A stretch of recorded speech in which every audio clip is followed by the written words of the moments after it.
குறித்த அறிமுக உரை வழங்கிட அன்போடு அழைக்கின்றோம்.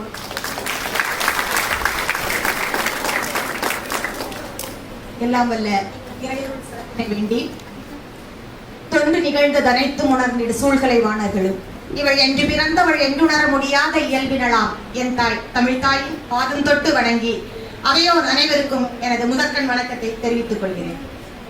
நமது வேளாண் கல்வியியல் கல்லூரி ஆண்டு விழாவிற்கு சிறப்பு விருந்தினராக வருகை புரிந்திருக்கும் விவசாய தோழர் மஞ்சுநாதன் ஐயா அவர்களை அறிமுகப்படுத்துவதில் நான் பெருமிதம் அடைகிறேன். கொஞ்சி பேசும் கொங்கு தமிழ், கொஞ்சமாய் வெயில், கொஞ்சி செல்லும் காற்று, கொஞ்சம் அழகுடன் நிறுத்திவிடாமல் மதுவின்றும் அழகை கொண்ட பெண்ணை போல சமநிலம், அப்பெண்ணை சுற்றி திரியும் ஆடவர் போல் மலைக்க வைக்கும் மலைகள். கொங்குமா நகரில் கொஞ்சம் எல்லாமே அழகுதான். இந்த கொஞ்சம் அழகினிலே ஈரோடு மாவட்டம் கோவி வட்டம் குப்பிபாளையம் கிராமத்தில் 1985 ஆண்டு ராஜேந்திரன் சரஸ்வதி தம்பதியருக்கு தவ புதல்வனாய் பிறந்தார். 4ஆம் வகுப்பு வரை அமலா மெட்ரிக் பள்ளியிலும் 5ஆம் வகுப்பை குமுதா மெட்ரிக் பள்ளியிலும் 6ஆம் வகுப்பில் இருந்து அரசு மேல்நிலைப் பள்ளி மலைப்பாளையத்திலும் படித்தார். 2001 தனது பள்ளி படிப்பினை முடித்து கோவை ஜிபிடி பாலிடெக்னிக்கல் கல்லூரியில் கிராஃப்ட் கேட்டரிங் மற்றும் ஹோட்டல் மேனேஜ்மெண்டை முடித்து சமையல் கலை வல்லுநராக திகழ்ந்தார். சமையல் வேலையில் இடையிடையில் தனது மேடை பேச்சு மீது கொண்ட பற்றினால் மேடை பேச்சு நிகழ்ச்சிகளிலும் கலந்து கொண்டார். 1998 கோபிச்செட்டிப்பாளையத்தில் நடந்த சன் டிவியில் விசுவின் அரட்டை அரங்கத்தில் இளைஞர் என்ற தலைப்பில் பேசினார். மேடை பேச்சாளர் ஆக வேண்டும் என்பதை தனது இலக்காக கொண்டும் செயல்பட்டார். பள்ளி பருவத்தில் தனது பாட்டி நஞ்சமாளியிடம் இருந்து கிராமிய பாடல்கள், நாட்டுப்புற பாடல்கள், கும்மி பாடல்களையும் கற்றுக்கொண்டார். சொல்லே உழவன் செல்லமுத்து ஐயா அவர்களை குருநாதராக கொண்ட கொங்கு தமிழில் தனது பேச்சு பயணத்தை தொடங்கினார். ஈரோடு ஞான சரஸ்வதி அம்மா அவர்களின் மூலம் இவரது பட்டிமன்ற பயணம் தொடங்கியது. வட்டார வழக்கு தமிழினை மேடையில் பேசினால் வெற்றி வாகை சூடலாம் என்பதற்கு இவரே மிகச்சிறந்த உதாரணம். இவர் மேடை பேச்சின் கருத்துக்கள் முழுவதும் தமிழர் பண்பாடு, கலாச்சாரம், விவசாயம் பற்றியும் மேலைநாட்டு கலாச்சாரத்திற்கு எதிராகவும் அமையும்.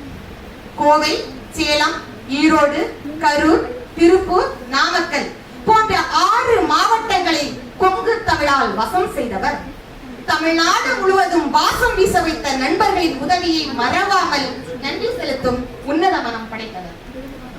ஊடகத்துறையில் மரத்தடி மாநாடு, Sun TV comedy junction, Vijay TV கலக்கப் போவது யார், கலைஞர் டிவி தில்லுமுள்ளு, ஜெயா டிவி காமெடி கிளப் மற்றும் காமெடி பேட்டை போன்ற நிகழ்ச்சிகள் மூலம் தனது நகைச்சுவை பேச்சால் சிறந்த பட்டிமன்ற பேச்சாளராகவும் மக்கள் மனதில் நீங்கா இடம் பிடித்தவர். இயல்பான பேச்சு, இயல்பான வாழ்க்கை, இயல்பான பழக்க வழக்கங்களுக்கு சொந்தக்காரர். இது போன்ற பாதைகளை கடந்து வந்த இவர் இயற்கை விவசாயி நம்மாழ்வாருடன் இருந்தவர். பகவான் என்கின்ற உழவர் உற்பத்தி நிலையத்தின் மூலம் விவசாயிகள் தன்னுடைய உற்பத்தி பொருளுக்கு தானே விளைவிக்கும் ஓர் அற்புத திட்டம் வர வேண்டும் என்பதற்காக பல போராட்டங்களில் கலந்து குரல் கொடுத்துக் கொண்டிருப்பவர். நான் ஓர் விவசாயி என்பதில்தான் என் பெருமை இருக்கிறது என மார்கட்டி பெருமை பேசும் இயற்கை ரட்சகர். விவசாய ஆர்வலர்கள் என்னும் யூடியூப் சேனலையும் நடத்தி கொண்டு வருகிறார். கதிர் என்கின்ற திரைப்படத்தின் மூலம் மாமா என்கின்ற கதாபாத்திரத்தில் அறிமுகமாகி இருக்கிறார்.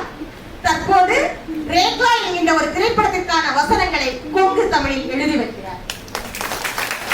நமது கொங்கு மண்ணின் சிறப்பு மிகு குலதெய்வமாக போற்றப்படும் அண்ணன்மாருடைய படுகள பாடல்களை மண்மனம் மாறாமல் பாரம்பரிய முறையில் முழுவதுமாக பாடும் வல்லமை படைத்தவர்.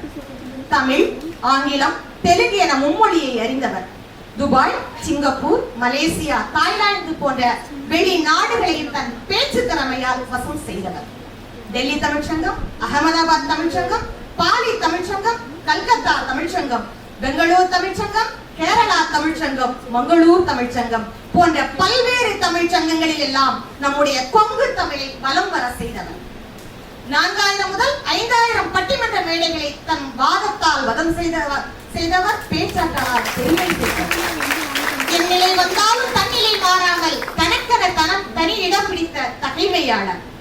பயிலும் காலமதியிலே இலக்கியத்தின் மீது தீரா காதல் கொண்டு மேடை பேச்சாளராய் ஆக வேண்டும் என்ற எண்ணத்தை தன் மனதில் லட்சியமாக்கி வல்லேர் உழவராய் வாழ்ந்து சொல்லேர் உழவராய் சிகரம் தொட்ட நமது சிறப்பு விருந்தினர் சிரிப்பு சக்கரவர்த்தி, கொங்கு நாட்டு தங்கம், நாட்டுப்புற பாடல்களின் மன்னன் என்கின்ற பல்வேறு சிறப்பு பெயருக்கு சொந்தக்காரர் விவசாய தோழர் கொங்கு மஞ்சுநாதன் ஐயா அவர்களை சிறப்புரையாற்ற வருமாறு உவகையுடன் வருக வருக என வரவேற்கிறேன்.